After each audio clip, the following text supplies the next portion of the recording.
जय श्री राम, जय श्री राम, जय जय श्री राम। अच्छा, ये जो वीडियो है, इस वीडियो में हम देखने वाले हैं कि oogenesis क्या होता है। oogenesis is process of formation of mature female gamete. इस समय फीमेल गैमेट का फॉर्मेशन होता है।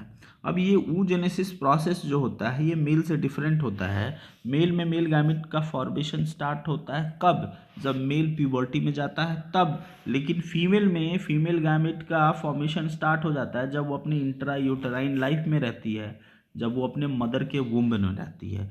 25th वीक तक तो सारे के सारे जर्म सेल बन भी जाते हैं, उनका फॉर्मेशन कंप्लीट हो जाता है।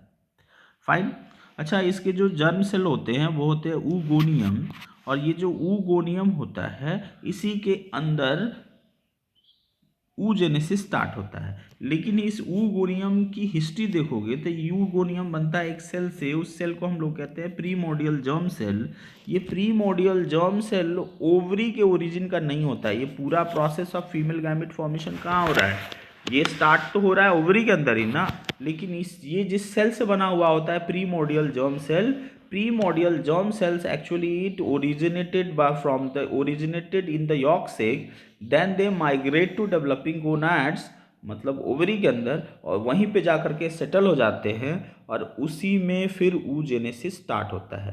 पहले तो ये जो प्रीमोडियल जर्म सेल हैं इनमें माइटोसिस होता है और ये बहुत सारे नंबर को प्रोड्यूस करते हैं, oogonia प्रोड्यूस करते हैं, और फिर oogonia में oogenesis स्टार्ट होता है। देखें 25th week of the intrauterine life, 25वें वीक तक क्या होता है कि फीमेल के अंदर लगभग 7 मिलियन oogonia बनते हैं। इन 7 मिलियन oogonia में बर्थ तक सिर्फ 2 मिलियन बचते हैं, बाकी सारे डीजेनरेट होते हैं, उसको अट्रेसिया कहते हैं।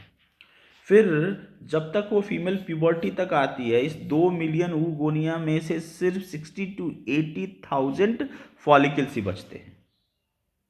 उन फॉलिकल्स के अंदर फीमेल गैमेट oogonia रहता है।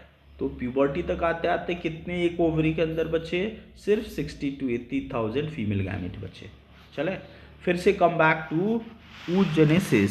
oogenesis में क्या है कि पहले तो प्रीमोडियल जर्म सेल ने माइटोसिस से डिवाइड किया, माइटोसिस से डिवाइड करने के बाद से oogoनियम बनाया। oogoनियम सिंगुलर वर्ड होता है। अब इस ये oogoनियम जो है, इस oogoनियम में ग्रोथ होता है, मैचुरेशन होता है, ये अपने साइटोप्लाज्म का वॉल्यूम बढ़ाता है और एक बड़ा सा सेल बनता है, उस सेल को कहते हैं प्राइमरी oocyte। ये सारा का सारा कुछ प्रोसेस फीमेल के इंट्रायूटेराइन लाइफ में ही हो रहा है। फिर ये प्रोसेस जो होता है, ये मियोसिस का प्रोसेस इसमें स्टार्ट होता है प्राइमरी oocyte में। और मियोसिस में आपको पता है कि 2 फेजेज होते हैं, meiosis first and meiosis second. तो जो मियोसिस फर्स्ट होता है, मियोसिस फर्स्ट में ये प्रोसेस जो है वो स्टॉप हो जाता है प्रोफेज में। मियोसिस फर्स्ट के प्रोफेज में ये प्रोसेस स्टॉप हो जाता है, और प्रोफेज फर्स्ट में भी ये स्टॉप हो जाता है डिप्लोटिन में। डिप्लोटिन में प्रोसेस पॉज हो गया। फिर क्या होता है कि फीमेल का बर्थ होता है। बर्थ होने के बाद से फीमेल ग्रो करती है और then she reach to the age of puberty. Puberty में एज में आने के बाद से फीमेल के अंदर गोनाडोट्रोपिन रिलीजिंग हार्मोन का सिक्रेशन होता है। उसकी वजह से 2 गोनाडोट्रोपिन बनते हैं, follicle stimulating hormone and luteinizing hormone. इन हार्मोन की सिक्रीशन की वजह से ये जो फीमेल गैमेट का मैचुरेशन हो रहा था वो फिर से रीस्टार्ट हो जाता है और वो कंप्लीट करते हैं फर्स्ट मियोसिस। फर्स्ट मियोसिस के बाद से 2 अनइक्वल सेल बनते हैं, अनइक्वल, माइंड इट। एक सेल होता है जिसको कहते हैं फर्स्ट पोलर बॉडी और दूसरा सेल होता है सेकेंडरी oocyte। प्राइमरी oocyte से जो सेल बनी मियोसिस फर्स्ट के बाद से वो क्या बनी? सेकेंडरी oocyte बनी। देखें ये जो फर्स्ट पोलर बॉडी होती, देखो फीमेल गैमेट का फॉर्मेशन का जो प्रोसेस होता है वो बहुत ही ज़्यादा एक्सपेंसिव होता है। तो वो जो एक्सपेंसिव प्रोसेस है फीमेल वो एक एक्सक्यूज मी प्राइमरी oocyte से 4 गैमेट बनाना वो अफोर्ड नहीं कर सकती। तो इसलिए क्या होता है कि गैमेट एक ही बनना होता है। तो मियोसिस फर्स्ट में 2 अनइक्वल सेल बनती हैं। ये फर्स्ट पोलर बॉडी जो है ये डीजेनरेट हो जाता है। ये दोनों सेल बिल्कुल, इनका साइटोप्लाज्म कम होता है लेकिन इनके क्रोमोसोम का नंबर बिल्कुल इक्वल होता है। अब ये जो स्ट्रक्चर बना, this is called secondary oocyte, और ये सेकेंडरी oocyte में फिर मियोसिस सेकेंड स्टार्ट होता है, और मियोसिस सेकेंड में फिर अब ये मेटाफेज सेकेंड में ये पॉज हो जाता है। मेटाफेज सेकेंड में पॉज हो तो जाता है, और ये पूरा जो स्ट्रक्चर होता है ये फीमेल के ओवरी में फॉलिकल के अंदर ग्रो हो रहा होता है। उसके बाद से मेंस्ट्रुअल साइकिल के समय फीमेल ओव्यूलेट करती है। ये जो फीमेल गैमिट है ये बाहर आता है अपने फॉलिकल से। बाहर आने के बाद से ये मेल गैमिट से स्पर्म से इंटरैक्ट करता है, और स्पर्म से इंटरैक्ट करने के बाद से ये जो फीमेल गैमिट है जो मेटाफेज सेकेंड में पॉज हो गया था, उसके अंदर मेटाफेज प्रमोटिंग कॉम्प्लेक्स जो है वो ब्रेक होता है, और ब्रेक होने के बाद से वहाँ पर एक अलग फैक्टर बनता है एनाफेज प्रमोटिंग फैक्टर। और इस एनाफेज प्रमोटिंग फैक्टर की वजह से ये जो फीमेल गैमिट सेकेंडरी oocyte जो था वो मेटाफेज से एनाफेज में आ जाता है, फिर टीलोफेज और साइटोकाइनेसिस। तो फर्टिलाइजेशन के टाइम ने ये जो सेकेंडरी oocyte है वो फाइनली ओवम में कन्वर्ट होता है, और ओवम जो है मेल गैमिट से फर्टिलाइज करके और फिर जाइगोट बनाते हैं, और जाइगोट में फिर सेल डिवीजन स्टार्ट हो जाता है। मैं पूरा प्रोसेस समराइज कर दे रहा हूँ।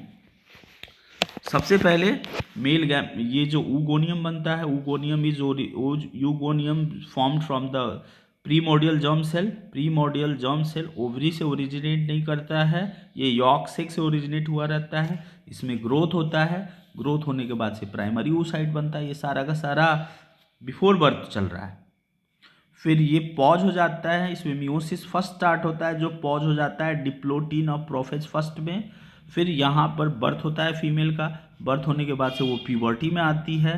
प्यूबर्टी का जो टाइम होता है उस समय growth gonadotropin releasing hormone secrete होता है, जिसकी वजह से ये FSH और LH सिक्रीट होते हैं फीमेल के अंदर। फिर से मियोसिस फर्स्ट जो है वो रीस्टार्ट हो जाता है, और वो ओव्यूलेशन के डे में अपना मियोसिस फर्स्ट कंप्लीट कर लेती है। और जो यहाँ पे सेल बनता है वो है सेकेंडरी oocyte। सेकेंडरी oocyte जो है एगेन मेटाफेज सेकेंड में पॉज हो जाता है, और वो तब तक अब ये कंप्लीट नहीं करेगा अपना मियोसिस सेकेंड जब तक ये मेल गैमिट से मिलेगा नहीं। अगर मेल गैमिट से नहीं मिला तो ये सेकेंडरी oocyte ही रह जाएगा, कभी भी ओवम मतलब मैच्योर फीमेल गैमिट नहीं बनेगा। लेकिन जैसे ही अगर ये मेल गैमिट से इंटरैक्ट करता है तो ये मेटाफेज सेकेंड से जंप होकर के चला जाता है अपने प्रोसेस को कंप्लीट करने, एंड फाइनली कंप्लीट हो जाता है ओवम में, और ओवम मेल गैमिट से फर्टिलाइज करके जाइगोट बनता है। जिस समय ओवम बन रहा होता है यहाँ पर एक और पोलार बॉडी बनता है, और उस पोलार बॉडी को कहते हैं हम लोग सेकेंड पोलार बॉडी। तो टोटल 2 पोलार बॉडी बने, एक जब सेकेंडरी oocyte बन रहा था तब, और दूसरा जब ओवम बन रहा था तब। अच्छा, ये मेटाफेज सेकेंड में फिर से क्यों अरेस्ट हो जाता है? देखिए, मेटाफेज को प्रमोट करने के लिए कॉम्प्लेक्स होता है metaphase promoting complex. Metaphase promoting complex male gamete के एंट्री की वजह से ये डीजेनरेट हो जाता है, और तुरंत नेक्स्ट फेज में जाने वाला प्रोटीन बनता है एनाफेज प्रमोटिंग फैक्टर, और इसकी वजह से मेटाफेज सेकेंड से anaphase second, then telophase and then cytokinesis, और फिर 2 ये अनइक्वल सेल्स बने। एक बना ओवम और दूसरा जो सेकेंड पोलार बॉडी बना, ये दोनों पोलार बॉडी जो हैं ये डीजेनरेट हो जाते हैं। तो इस तरह से इस वीडियो में हम देखा oogenesis। आज्ञा दीजिए।